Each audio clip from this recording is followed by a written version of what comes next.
Hey, what's up, guys? It's your boy Artemin the Husky, and I'm coming at you today with a War melee never weapon changes. You're gonna knock him only dead at the entrance playthrough. hall tonight, huh? Time to set You up the think? perfect appearance, someone that looks rough Absolutely. and guff Now and get willing to ready and kill, stop hogging the someone who camera. will absolutely make raiders shit their pants upon the first gaze. Oh, fuck yeah, this ought to do. What a Chad. As for rules, whole lot of fist, knives, and violence. And rule 2, I will not be using any chems to get an advantage over anybody in this playthrough. As any Fallout 4 playthrough goes, I collect shit until this dinglefuck shows up at my doorstep. Next, I'll choose my stats that best fit this playthrough and my needs to get through the game. Wonderful. Now with that out of How's the way, I everything? can now Just focus on more gonna pressing walk us matters over to like the taking vault. care of my family and Congratulations slamming the on door being on this dude's prepared face for because the fuck that guy. Thanks again. Hey, it's peace of mind. That's worth a little paperwork, right? Right, you are, For you Nora, and but how the Sean, fuck no are we price as is too parents high. going to sit here while a robot takes care of our child? But he absolutely refuses to calm down. I think he needs some of that paternal... As I walk into my son's room, my first instinct, of course, is to try to grab the baby rattle and throw it at his crying face. Why? Because Fallout. Why not? How are the two most important men in my life doing? Spin the mobile a bit. He loves that.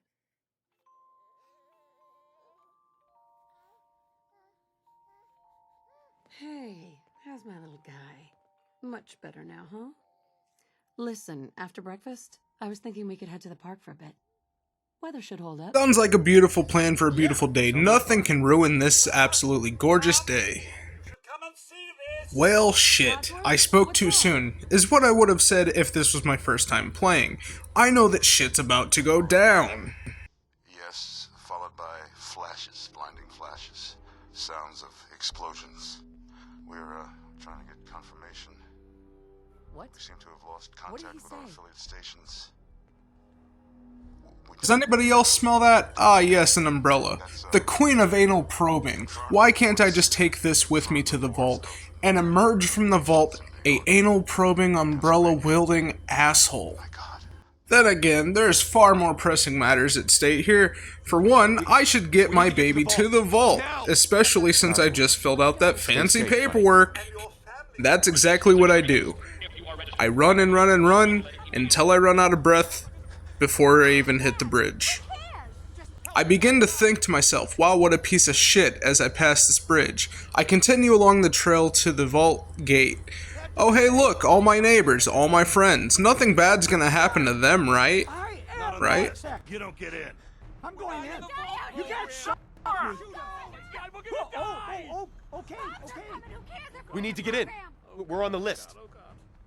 Infant, adult male, adult female. Okay, go ahead. Thank you! Good luck, ma'am. Follow me. Come on. What's gonna happen to all those people outside the gate? Oh, Nora, you don't want to know. Step on the platform in the center.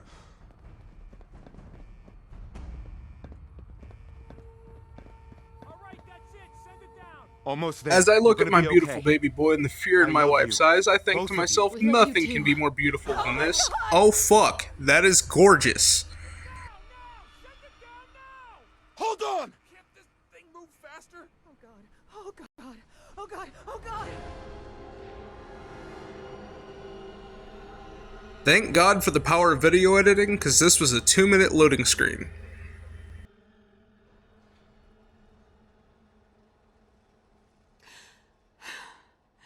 We did it. We made it. As we all take our first steps off of the vault elevator door, I continue deeper into the vault, only to realize I cannot go through this door. As you know it, I'd make my way to this vault board member, who hands me my Thanks. vault suit. What now? I talk to the doctor, I talk to everybody. Nobody wants anything to do with me until the quest tells the doctor, hey, I should start walking, which I sped up because this scene takes entirely too long. Just step in here and put your vault suit on. As I try to speak some comforting words to my I'm not wife going and far. son, I step too close to the cryopod and it rudely shuts off my dialogue. So, we proceed from here into cryostasis. All of the dwellers are frozen for roughly 180 years. Kellogg comes in, kills my wife, steals my son. He becomes the leader of the Institute. He decides, to hell with Kellogg, I'm going to release my dad on the world. A pre-war veteran. Who better to survive the apocalyptic world after a total atomic annihilation? Don't ask me. I decided to skip through all that and just give you a short briefing of what happens during the next scene. I cut straight into the lounge where I decide to take the Red Menace holotape to sell it later, you know.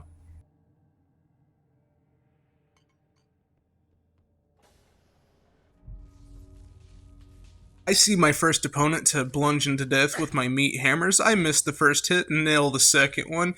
This one caught me by surprise. I forgot there was a second Radroach. I haven't played this scene in like 2.5 years. But I digress. Making my way into the Overseer's office, I immediately see 3 stim packs laying about for me, a pistol which I decide to launch off of the table for some reason, jump over the table to retrieve it, go into the armory room, pick up bullets, grab a second pistol, and look at the sweet, sweet cryolator. I go in the Overseer's bedroom, pick up a preserved pack of cigarettes, and forget that I need to use the terminal to open the door, so I've cut that out straight to the terminal. Here we are.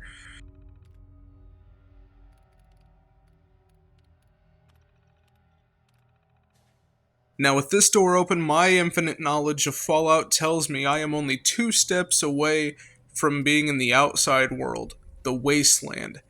What's left of Boston, I think to myself, only thinking I've been asleep for a few short hours. Why are there giant cockroaches? Why are they biting my kneecaps? Do I have any toes left? These are all very real questions that you would find yourself asking yourself if you woke up in a vault full of skeletons and giant cockroaches. As I wish to proceed, I realize I have left a menace on the ground. I decide to play Ring Around the Rosie with the little fucker, and then finally pistol whip him to death.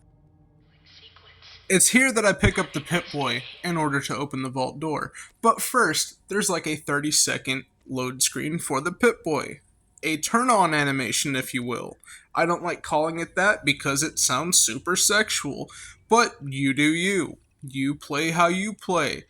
As I open my Pip-Boy, I unequip the 10mm pistol and proceed to open the vault door, to which my imminent demise is waiting for me out in the Boston wasteland.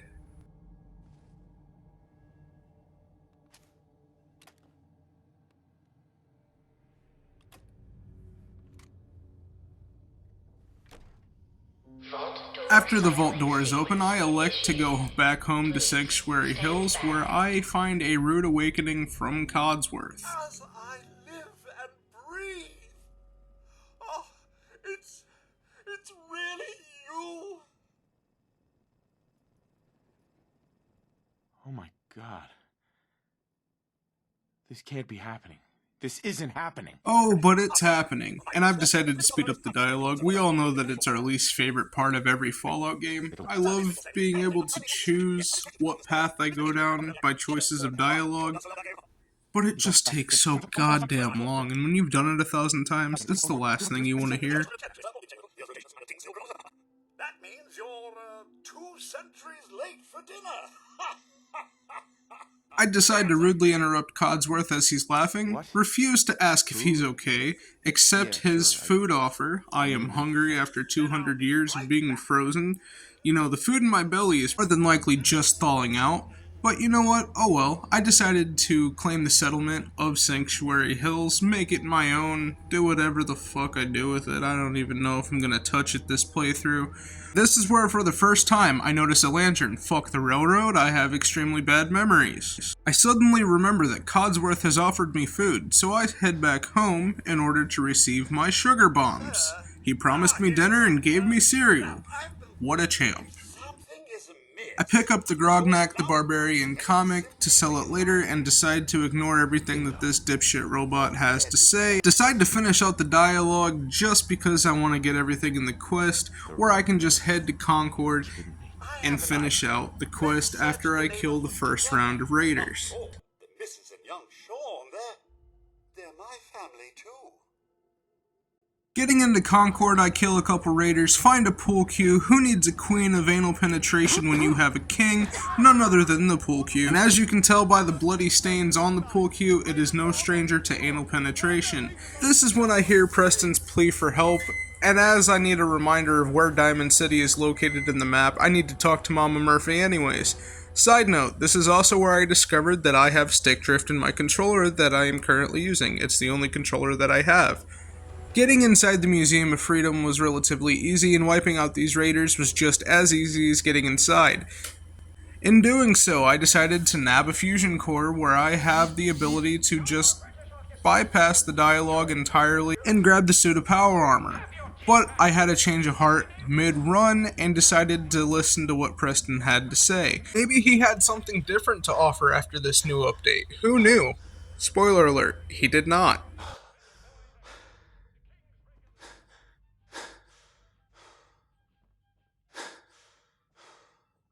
Let's go.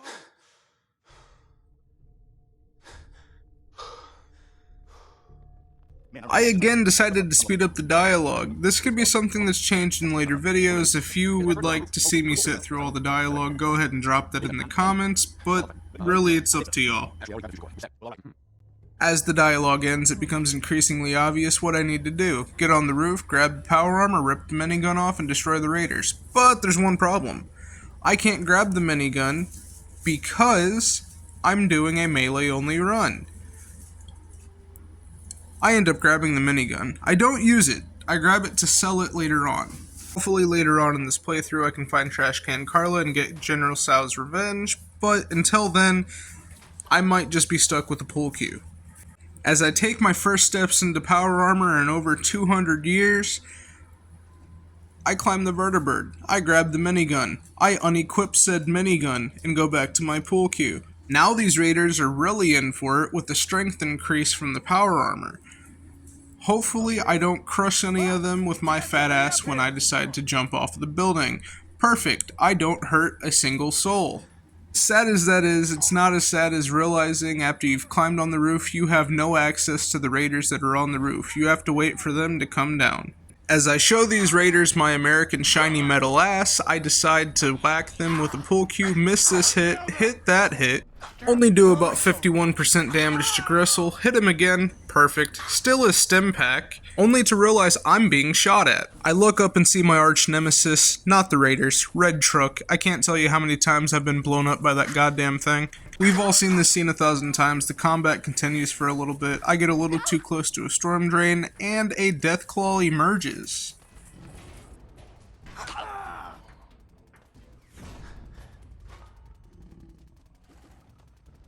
I did not anticipate on how long this fight scene would take with melee. As any good American citizen does, I eat hot Cheetos and let the raiders take care of it. Only to no avail, he decides to flip an atomic car and blow it up on himself for whatever reason, reasons unknown. But I'm happy he did because he ended up shaving off about 20% of his health, so that's a little more manageable than full Deathclaw health. So, the fight scene sped up just until the last hit. This full fight took me about 9 minutes to complete. That sweet cha-ching of success, man, I'm telling you. That was like magnum opus right there, I'm telling you. I've never felt such satisfaction from putting down a Deathclaw. Usually they pop out of the ground and scare the fuck out of me in the glowing sea. Heading back into the Museum of Freedom, I know I can talk to Preston and finish out this mission. I also know I can talk to Mama Murphy and get Crown Jewel mission. So, it's a win-win, really. I got what I needed, they got what they needed, they can have Sanctuary for all I care. The feeling's mutual, Preston. You can never have too many friends. Finishing out this quest and receiving my next is really my only goal here, but then I get hit with a fucky-wucky and Preston decides to break my heart after I call Mama Murphy a dope fiend. Don't give me that destiny crap. I just saw you go toe-to-toe with a 20-foot-tall irradiated lizard. You telling me you can't keep an open mind after that? It's all right, Preston. Not everyone understands the sight, but I don't need you to believe. I just need you to listen. You're running out of time. I will hope, but all's not lost. I can feel it. Bullshit. You took me for a fool. Oh, no, kid, no. The site's sometimes probably ever a liar. Your son's out there, and even I don't need the site to tell you where you should start looking. The great green jewel of the Commonwealth, Diamond City, the biggest seller around. And here it is, the only thing I came in here for, the Jewel of the Commonwealth quest. Not because I'm an idiot and forgot where Diamond City's located, what? No. Ma'am. But just simply because I'm an idiot that forgot where Diamond City was located. I rudely try to interrupt Preston to get things moving along, but then decide it's not worth it and I take off on my own. That's gonna do it for episode 1. Thank you for watching. If you enjoyed, subscribe. And if you happen to have any suggestions, leave it in the comments.